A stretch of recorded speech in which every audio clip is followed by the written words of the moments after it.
also when Odessa accidentally falls overboard and has to swim. And it was just like, this is not great. This is not great. Thank God you're wearing pants, not a Yeah. dress. Right. Yeah. And then I'm like, well, the Guardian will go in after her because we saw him earlier, right? Swim fast like another ship. He doesn't. He sends a harpoon.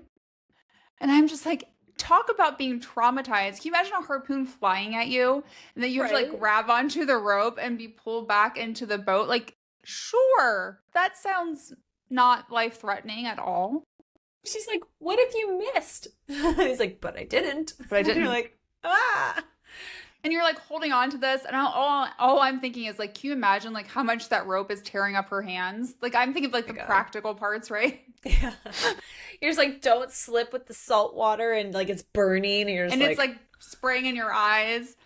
And well, then like, no big deal, but like the Marroweel is just like right beside you, trying to attack the eat ship, you. eat Yeah. you.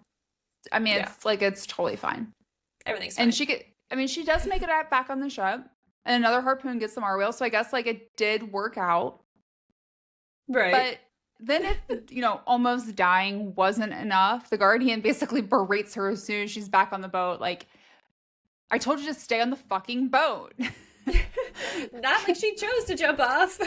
Right? I'm sorry. When the Marwheel was attacking the boat and I wasn't holding on tight enough and the boat or ship Flip. started to Yeah. lift up and Yeah. I slid into the water. Whoopsies. My bad. My bad. I'll try And not to do so that again. I'll try not to do that. I'll try not to be on a ship when being attacked by a Marwheel Yeah. and So control crazy. gravity.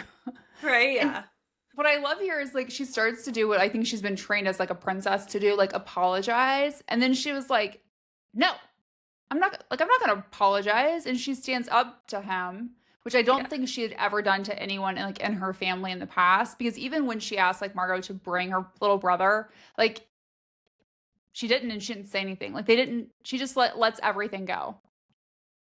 So I was really proud of like her character in that moment because I think it started to show this tremendous growth. And that's when I started wondering what is he trying to push? Like, does he see something in her and he's purposely trying to push and goad her to get her to come out of her shell? Yeah. He's trying to unlock a certain thing inside of her. Like the passion and fire.